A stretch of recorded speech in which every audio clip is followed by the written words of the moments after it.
12 अप्रैल maths के paper में अब सभी बच्चे 80 में से 80 नंबर लेकर आएंगे। नमस्कार बच्चों, स्वागत आप सभी का आपके अपने YouTube चैनल में। अगर आप राजस्थान बोर्ड कक्षा 10 के विद्यार्थी हैं तो इस वीडियो को आपको कंप्लीट देखना है। और आज की इस वीडियो में मैं आपको राजस्थान बोर्ड कक्षा 10 गणित का एक ऐसा पेपर देने वाला हूं जो आपके 12 अप्रैल के एग्जाम में आने वाला है। तो 12 अप्रैल से पहले ये संपूर्ण पेपर आपको अच्छे से आपको तैयार करना है। और इस वीडियो में मैं आपको ये पूरा पेपर हल सहित बताने वाला हूं। यानी इस पेपर में जितने भी आपके क्वेश्चन दिए गए हैं सभी क्वेश्चंस इस वीडियो में मैं आपको सोल्व करवाने वाला हूं। तो वीडियो को आपको अंत तक देखना है। और जिन बच्चों को गणित के पेपर में 12 अप्रैल को तहलका मचाना है, पेपर में धुआं धुआं करना है, 80 में से 80 फोड़ना है, तो वीडियो को कंप्लीट देखना है। और इससे पहले यदि आपने वीडियो को लाइक नहीं किया तो वीडियो को लाइक कर दीजिए, क्योंकि बाद में आप भूल जाते हैं। और वीडियो को ज़्यादा से ज़्यादा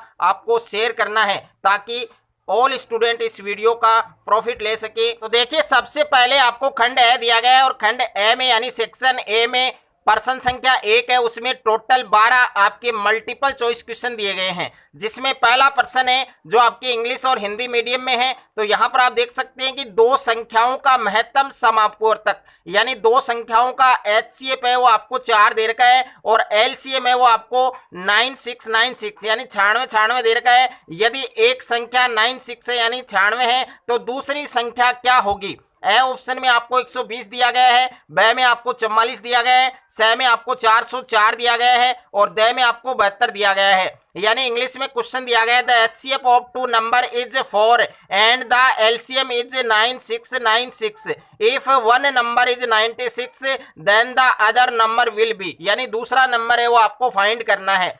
तो चलिए इस प्रश्न को हम सोल्व करते हैं। आपको दे रखा है दो संख्याओं का HCF आपको दे रखा है 4 और LCM आपको 96 दे रखा है। एक संख्या भी आपको दे रखी है 96, दूसरी संख्या आपको निकालनी है। तो यहाँ पर पहली संख्या है 96 और गुणा दूसरी संख्या हम b मान लेते हैं जिसका मान हमें फाइंड करना है। और HCF वो कितना दे रखा है 4 और गुणा LCM कितना दे रखा है आपके 96। ओके, अब देखिए b का मान निकालना है तो b बराबर 4 गुणा 96। ओके, और बट्टे में क्या आएगा आपके 96। अब 96 का भाग 96 में हम देंगे तो कितनी बार जाएगा ये आपके 101 यानी 101 बार। और b बराबर 4 को 101 से गुणा करेंगे तो ये आपके कितना आएगा 404 आएगा। यानी स ऑप्शन है वो आपका करेक्ट होगा। तो इसमें आपके स ऑप्शन है वो करेक्ट होगा, यानी 404 है वो आपका उत्तर आने वाला है। ओके, उसके बाद में दूसरा प्रश्न आप देख सकते हैं कि एक द्विघात बहुपद आपको दिया गया है x square plus 7x plus 10। इसमें आपको शून्यकों का योग फाइंड करना है, यानी अल्फा प्लस बीटा आपको ज्ञात करना है। तो यहाँ पर आपको बहुपद क्या दिया गया है x square plus 7x plus 10। Okay, इसमें a का मान कितना है 1 है और b का मान है 7 और c का मान है आपके 10। इसमें आपको शून्यकों का योग निकालना है, यानी अल्फा प्लस बीटा आपको ज्ञात करना है। और अल्फा प्लस बीटा बराबर क्या होता है आपके माइनस का b बट्टे a। अब यहाँ पर माइनस का माइनस b का मान कितना है आपके 7 और बट्टे में a का मान है 1, यानी अल्फा प्लस बीटा बराबर 1 का भाग -7 में कितनी बार जाएगा -7 बार जाएगा। यानी इस प्रश्न का जो करेक्ट आंसर है वो क्या होगा आपके ब ऑप्शन। उसके बाद में तीसरा प्रश्न है। तीसरे प्रश्न को सोल्व करने की आवश्यकता नहीं है, इसका सीधा उत्तर है वो मैं आपको बता देता हूं कि एक चर को विलुप्त करने की विधि क्या कहलाती है। तो ए ऑप्शन में आपको विलोपन विधि दिया गया है, ब में आपको प्रतिस्थापन विधि दिया गया है, स में आपको वज्र गुणन विधि दिया गया है और द में आपको ग्राफीय विधि दिया गया है। यानी एक चर को विलुप्त करने वाली विधि क्या कहलाती है? विलोपन विधि कहलाती है। तो इस प्रश्न का जो करेक्ट आंसर है वो आपके ए ऑप्शन होगा। उसके बाद में देखिए प्रश्न संख्या 4 है आपके, यदि एक समांतर श्रेणी में प्रथम पद है वो 7 दिया गया है, यानी a का मान कितना दिया गया है अपन को 7 दिया गया है और सार्वंतर कितना दिया गया है यानी d का मान है वो 3 है और कुल पद यानी n का मान कितना है आपने 8 है। ओके, अब हमें व्यापक पद निकालना है। अब व्यापक पद का दूसरा नाम क्या होता है आपके अंतिम पद, यानी अंतिम पद है वो हमें निकालना है। तो अंतिम पद का सूत्र है आपके an बराबर a प्लस n माइनस 1 गुणा d। ओके, अब देखिए a का मान कितना है 7 और n का मान है 8 माइनस का 1 गुणा d का मान है 3। अब देखिए इसको सोल्व करते हैं तो 7 प्लस 8 में से 1 घटाएंगे 7 और 7 को 3 से गुणा करेंगे 21, 21 में 7 जोड़ेंगे ऐड करेंगे तो ये आएगा आपके 28 यानी 28। तो इस प्रश्न का जो करेक्ट आंसर है वो होगा आपके ए ऑप्शन। ओके, उसके बाद में देखिए प्रश्न संख्या 5 है कि एक वर्त की कितनी स्पर्श रेखाएं हो सकती है, यानी एक सर्कल है उसकी कितनी टेंजेंट हो सकती हैं।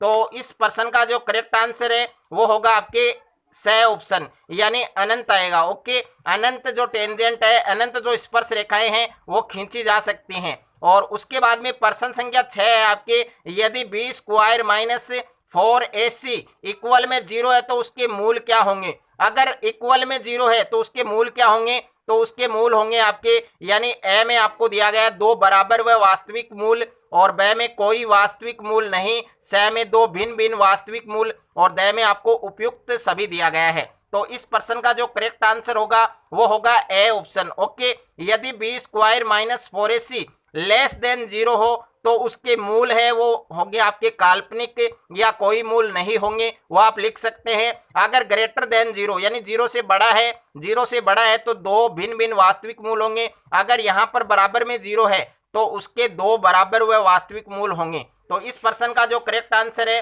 वो होगा आपके ए ऑप्शन। उसके बाद में देखिए यहाँ पर नेक्स्ट क्वेश्चन है हमारा, प्रश्न संख्या 7 है आपके कि बिंदु माइनस का 5 माइनस का 6 किस चतुर्थांश में स्थित है।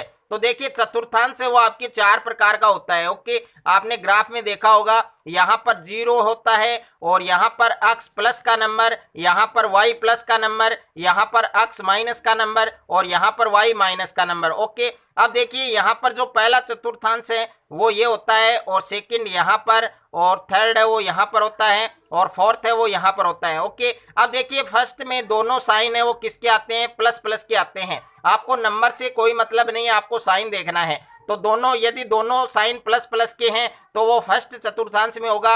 अगर यहाँ पर पहला साइन माइनस का है और दूसरा प्लस का है तो वो नंबर कौन से चतुर्थांश में होगा, द्वितीय में। और तृतीय में यानी जो तीसरा चतुर्थांश है उसमें दोनों साइन है वो माइनस माइनस के होते हैं और चौथे में आपके पहला प्लस का होगा और दूसरा माइनस का होगा। तो आपको नंबर दिया गया है माइनस का 5 माइनस का 6 यानी दोनों साइन माइनस माइनस के हैं तो कौन से चतुर्थांश में होगा, तृतीय यानी स ऑप्शन इस प्रश्न का करेक्ट आंसर होगा। उसके बाद में देखिए यहाँ पर 8वां प्रश्न दिया गया है कि साइन ए का विलोम क्या है, यानी साइन ए का आपको अपोजिट बताना है, साइन ए का उल्टा बताना है। तो साइन ए का उल्टा क्या होता है आपके कोसेक ए, यानी इस प्रश्न का जो करेक्ट आंसर है वो द ऑप्शन होगा। ओके, उसके बाद में देखिए प्रश्न संख्या 9 है कि 1 minus cos square theta plus 1 minus sine square theta किसके बराबर है। देखिए 1 माइनस कोस स्क्वायर थीटा बराबर क्या होता है, साइन स्क्वायर थीटा होता है। ओके, उसके बाद में बीच में प्लस का साइन है और यहाँ पर आगे है 1 माइनस साइन स्क्वायर थीटा। तो 1 माइनस साइन स्क्वायर थीटा बराबर क्या होता है, कोस स्क्वायर थीटा। और साइन आप जानते हैं कि sine square theta plus cos square theta किसके बराबर होता है, तो इसका मान होता है 1, यानी ए ऑप्शन इस प्रश्न का करेक्ट आंसर होगा। उसके बाद में प्रश्न संख्या 10 है कि 10 वर्ग 10 25 का वर्ग चिन्ह क्या होगा, यानी इन दोनों संख्याओं को जोड़ना है और आधा करना है। तो 25 और 10 कितने होते हैं, 35, 35 का आधा कितना होता है आपके 17.5, यानी स ऑप्शन इस प्रश्न का करेक्ट आंसर होगा। उसके बाद में प्रश्न संख्या 11 है कि निम्न में से माध्य ज्ञात करने की विधि है। तो यहाँ पर ए में दिया गया प्रत्यक्ष माध्य विधि यानी डायरेक्ट मीन मेथड और ब में आपको कल्पित माध्य दिया गया है यानी एज्यूम्ड मीन और स में आपको पद विचलन दिया गया है यानी स्टेप डेविएशन मेथड और द में उपयुक्त सभी। तो ये जो निम्न में से माध्य ज्ञात करने की जो विधि है वो तीनों आपके सही है, तो इसमें द ऑप्शन आएगा यानी उपयुक्त सभी। ओके, उसके बाद में प्रश्न संख्या 12 है आपके कि निम्नलिखित में से कौन सी संख्या किसी घटना की प्रायिकता नहीं हो सकती। तो ए में आपको दिया गया है 0.75। ओके, यानी ये आपके सही है, इसमें आपकी प्रायिकता का जो आंसर है वो पॉइंट में आ सकता है। ओके, उसके बाद में सेकंड है आपके ब में आपको माइनस का 1.5 दिया गया है, स में 24% दिया गया है, द में 2/3 दिया गया है। तो किसी भी घटना की प्रायिकता का मान ऋणात्मक नहीं आ सकता यानी नेगेटिव नहीं आ सकता। तो इस प्रश्न का जो करेक्ट आंसर है वो आपके ब ऑप्शन होगा। उसके बाद में प्रश्न संख्या 2 है रिक्त स्थानों की पूर्ति करें, यानी इनमें रिक्त स्थानों की पूर्ति करनी है। तो किस स्थिति में रैखिक समीकरण युग्म असंगत होता है। तो a1/a2 बराबर B1/B2 और नॉट इक्वल C1/C2। तो इस स्थिति में रैखिक समीकरण युग्म है वो क्या होता है, असंगत होता है। ओके, उसके बाद में देखिए दूसरा प्रश्न है आपके, यहाँ पर पहला पद दे रखा है 2 और दूसरे में आपको दूसरा पद है वो फाइंड करना है, और उसके बाद में तीसरा पद 26 दे रखा है। तो रिक्त खाने में कौन सा नंबर आएगा वो आपको बताना है। तो देखिए यहाँ पर पहला पद दे रखा है 2 और तीसरा पद दे रखा है 26। तो तीसरे पद को हम ऐसे लिख सकते हैं A3 बराबर 26 लिख सकते हैं। अब देखिए A3 का मतलब है आपके 1A + 2D और इक्वल में आपके 26, A का मान कितना दे रखा है 2 दे रखा है, प्लस का 2D बराबर में कितना है 26। ओके, अब 2D बराबर कितना आएगा आपके 26 - 2, तो D बराबर आएगा आपके 24/2। ओके, अब D बराबर कितना आ गया आपके यानी 12, यानी D का मान है वो कितना आ चुका है 12 आ चुका है। और अब हमें दूसरा पद निकालना है, तो दूसरे पद का सूत्र है आपके A + D।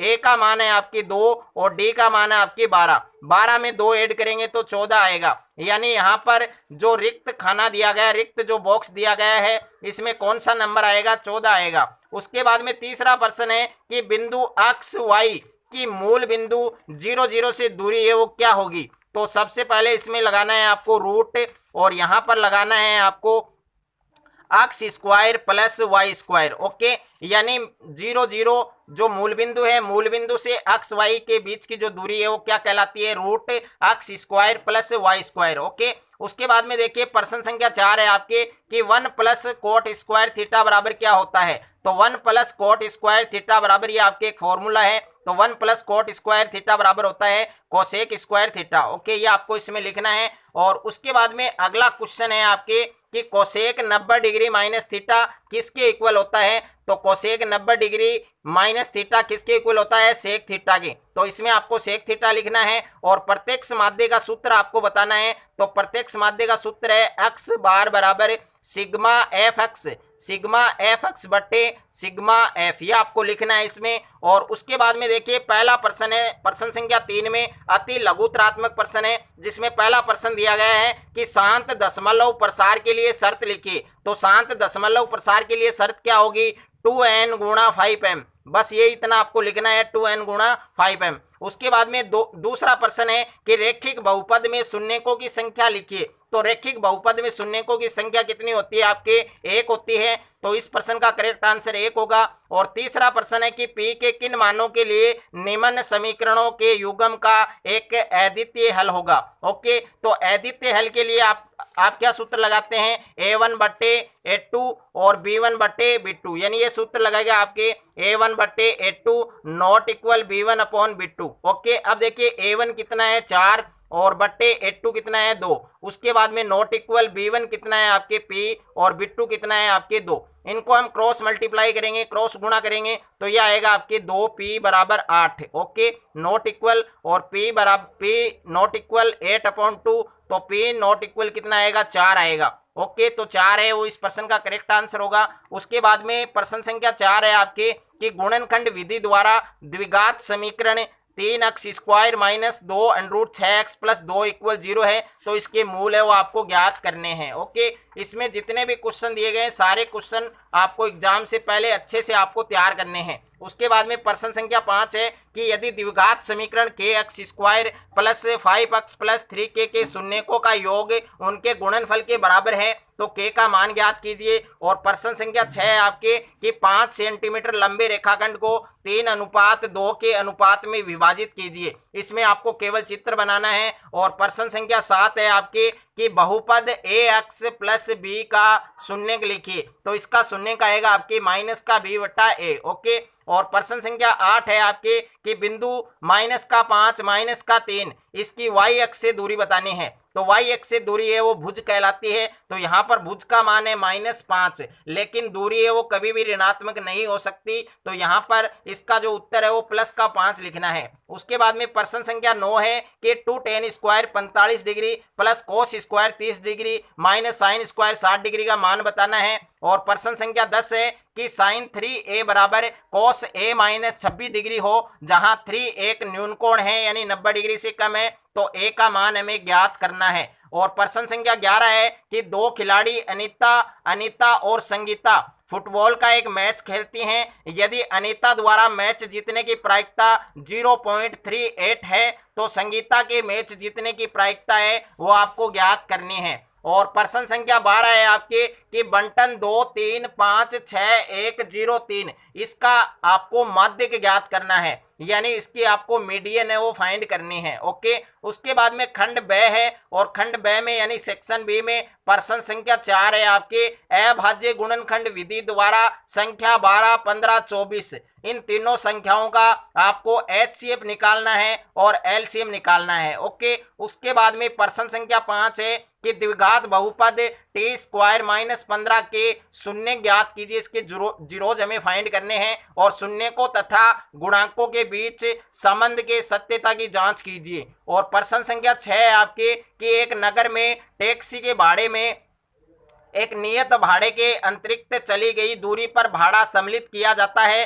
10 किलोमीटर दूरी के लिए भाड़ा कितना है 105 रुपये, और 15 किलोमीटर दूरी के लिए भाड़ा कितना है 155 रुपये। तो नियत भाड़ा और प्रति किलोमीटर भाड़ा हमें ज्ञात करना है। ओके, उसके बाद में प्रश्न संख्या 7 है आपके प्रश्न संख्या 7 आपको दिया गया है कि दो ऐसे क्रमागत विषम धनात्मक पूर्णांक ज्ञात कीजिए जिनके वर्गों का योग 290 हो। और प्रश्न संख्या 8 है आपके कि राजकुमारी ने किसी वर्ष के प्रथम सप्ताह में 5 रुपए की बचत की और फिर अपनी साप्ताहिक बचत 1.75 रुपए बढ़ाती गई। यदि nवें सप्ताह में उसकी साप्ताहिक बचत 20.75 रुपए हो जाती है तो n ज्ञात कीजिए, यानी n का मान ज्ञात करना है। और प्रश्न संख्या 9 है कि प्रथम n धन पूर्णांकों का योग ज्ञात कीजिए, तो इसका सूत्र है। और प्रश्न संख्या 10 है आपके कि वृत्त के बाहर स्थित किसी बिंदु पर कितनी स्पर्श रेखाएं खींची जा सकती है, तो इस प्रश्न का करेक्ट उत्तर होगा आपके 2। अगर किसी भी क्वेश्चन में आपको डाउट है तो आप प्रश्न संख्या लिखकर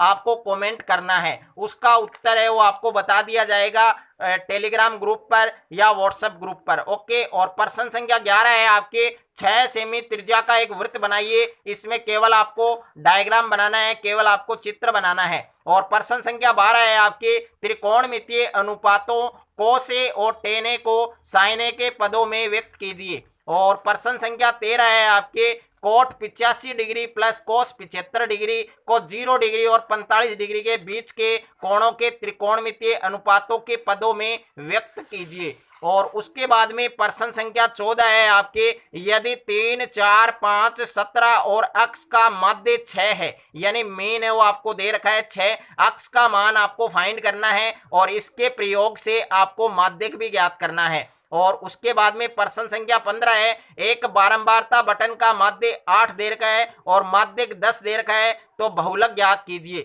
यानी आपको मीन दे रखा है 8 और मीडियन आपको 10 दे रखा है, आपको मोड फाइंड करना है। और प्रश्न संख्या 16 है आपके अच्छी प्रकार से फेंटी गई 52 पत्तों की एक गड्डी में से एक पत्ता निकाला जाता है, इसकी प्रायिकता क्या होगी, जिसमें पहले में पूछा है आपको एक इक्का नहीं होगा और दूसरे में आपको पूछा है फेस कार्ड वाला पत्ता होगा। और उसके बाद में खंड 6 है और खंड 6 में प्रश्न संख्या 17 आपको दिया गया है कि टीवी सेटों का निर्माता यानी टीवी बनाने वाला तीसरे वर्ष में 600 टीवी बनाता है और 7वें वर्ष में 700 टीवी सेटों का उत्पादन करता है। प्रत्येक वर्ष उत्पादन में एक समान रूप से एक निश्चित संख्या में वृद्धि होती है, बढ़ोतरी होती है, तो ज्ञात कीजिए। यहाँ पर इसमें टोटल 3 क्वेश्चन आपको पूछे गए हैं। पहला क्वेश्चन है आपके प्रथम वर्ष में उत्पादन, और दूसरा है आपके 10वें वर्ष में उत्पादन, और तीसरा है प्रथम 7 वर्षों में कुल उत्पादन। और अथवा में प्रश्न दिया गया है कि 200 लट्ठों को ढेरी के रूप में इस प्रकार रखा जाता है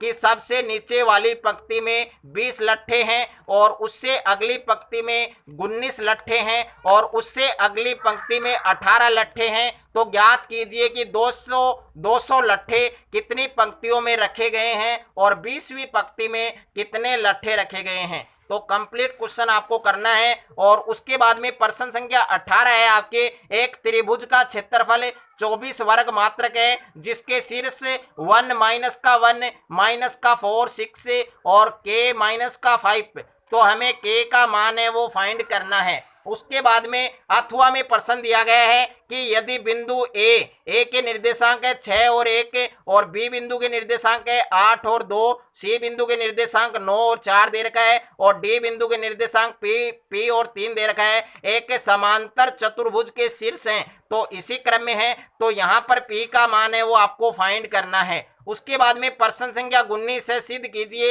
यानी प्रूफ करना है आपको। यहाँ पर पहला दिया गया आपको 2 कोस क्यूब ए माइनस कोस ए और बट्टे में साइन ए माइनस 2 साइन क्यूब ए इक्वल में क्या आना चाहिए, कोट ए आना चाहिए। ओके, और अथवा में दिया गया रूट 1 प्लस कोस ए बट्टा 1 माइनस कोस ए बराबर में कोट ए प्लस कोस ए के, यह आपके उत्तर में आना चाहिए। तो इनमें से एक क्वेश्चन आपको करना है। और प्रश्न संख्या 20 है आपके कि निम्न बटन का कल्पित माध्य यानी एज्यूम्ड मीन फाइंड करना है और मोड ज्ञात करना है यानी बहुलक ज्ञात करना है। यह आपको सारणी दे रखी है, साक्षरता दर यानी प्रतिशत में दे रखा है 20 से 40, 40 से 55, 55 से 70, 70 से 85, 85 से 100 और नगरों की संख्या यानी बारंबारता दे रखी है 2, 3, 4, 3, 8। इसका हमें बहुलक निकालना है और कल्पित माध्य ज्ञात करना है। ओके, उसके बाद में देखिए अथवा में प्रश्न दे रखा है निम्न बटन का माध्यक 28.5 है तो x और y का मान ज्ञात कीजिए। इसके लिए ये टेबल दे रखी है, इसमें मीडियन है वो आपको ऑलरेडी दिया गया है 28.5, हमें x और y का मान ज्ञात करना है।